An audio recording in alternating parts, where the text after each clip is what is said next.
أبو تريكة يعلق على خسارة مصر أمام السنغال في إفريقيا. علق محمد أبو تريكة نجم الأهلي ومنتخب مصر سابقا على خسارة منتخب مصر أمام السنغال بهدف دون رد في الدور نصف النهائي لكأس الأمم الأفريقية المغرب 2025. وقال أبو تريكة خلال الاستوديو التحليلي لقناة بين سبورتس: حزين على خروج المنتخب. حسام حسن حمل الهدف الذي كان موضوعا له قبل البطولة، لكن أنت تمتلك 7 ألقاب فأنت تتمنى المزيد.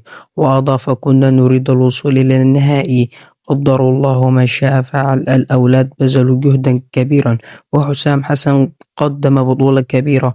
إن شاء الله القادم أفضل، وأن نستعد بطريقة جديدة لكأس العالم، وأن نتقدم أفضل مما قدمناه. وأتم أيضا: أتمنى أن نقدم كرة أفضل، وبالتوفيق للمنتخب المغربي في الوصول إلى النهائي.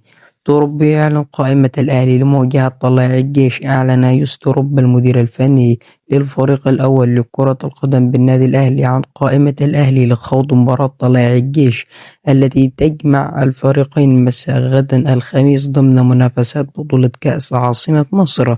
وجاءت قائمة الفريق على النحو التالي: حمزة علاء وحازم جمال وياسين مرعي وأحمد رمضان بكم ومحمد علي بن رمضان وجيراديشارد وأحمد عبد القادر ومحمد شكري وحسين الشحات وأشرف داري وأحمد عبدين ومحمد زعلوك ومحمد عبد الله وحمزة عبد الكريم وإبراهيم كازاما ومهند الشامي ومحمد رأفت وإبراهيم عادل وعمر معوض وإبراهيم الأسيوطي. ويحتل الأهلي المركز السادس في مجموعته بكأس عاصمة مصر برصيد 6 نقاط من انتصارين من أصل 5 مباريات.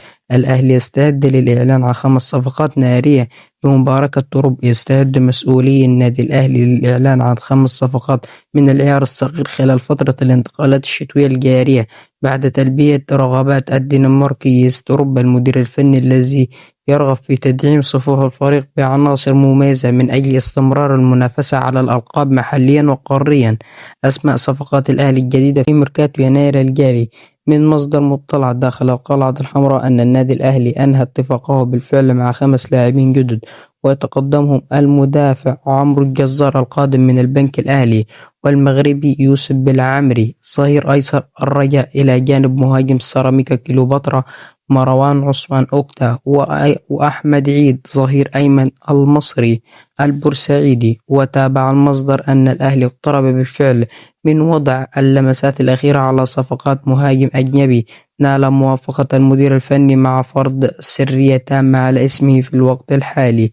ليصبح عدد صفقات الأهلي في الميركاتو الشتوي الجاري 5 لاعبين، وتضم الصفقات الجديدة لاعبين دوليين يتواجدون حاليا مع منتخباتهم في بطولة كأس الأمم الأفريقية المقامة بالمغرب، وعلى رأسهم أحمد عيد لاعب منتخب مصر ويوسف بالعمري لاعب منتخب المغرب. موعد عودة صلاح إلى ليفربول. كشفت شبكة سكاي سبورتس البريطانية عن موعد عودة النجم المصري محمد صلاح لصفوف ناديه ليفربول الإنجليزي. وخسر منتخب مصر من منتخب السنغال مساء اليوم الأربعاء بهدف نظيف في نصف نهائي بطولة كأس أفريقيا.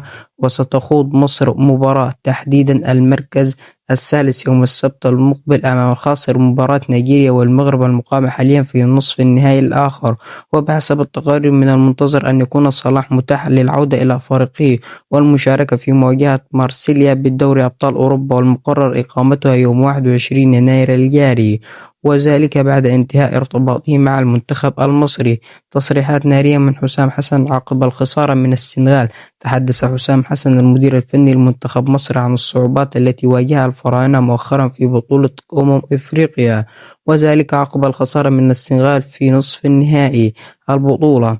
وقال حسام حسن في المؤتمر الصحفي عقب اللقاء: اللي حصل لمنتخبي مش عدل، إني ألعب بعد يومين من ماتش كوتيفار وجايين كمان من سفر، والسنغال ريحت 3 أيام وبتلعب في نفس المدينة اللي قاعد فيها طول البطولة. وتابع: شوف عدد الأيام اللي هم استريحوها واحنا استريحنا، تخيل هم ما نقلوش النوم ولا غيروا السرير ولا الفندق، عكس لعيبتي اللي جات من سفر وغيرت كل حاجة. وواصل: أنا فخور بلعبتي ومنتخب مصر وإلى يوم الدين، ومحدش يعرف يعمل اللي عمله منتخب مصر، إنه يكسب 7 بطولات إفريقيا.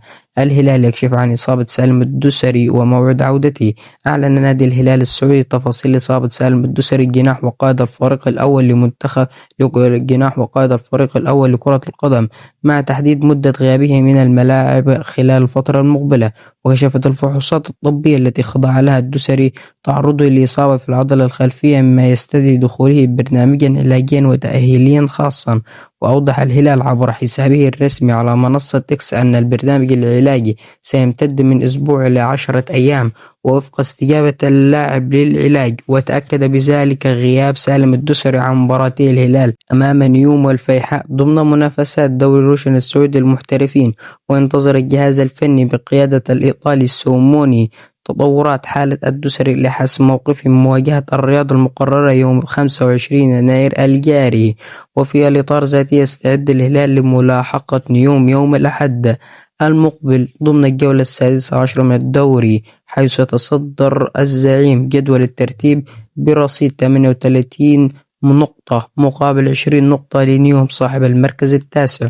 وفي النهاية، ياريت لو عجبك الفيديو ما تنساش تدعمنا بلايك واشتراك عشان يوصلك كل جديد، وصلي على النبي.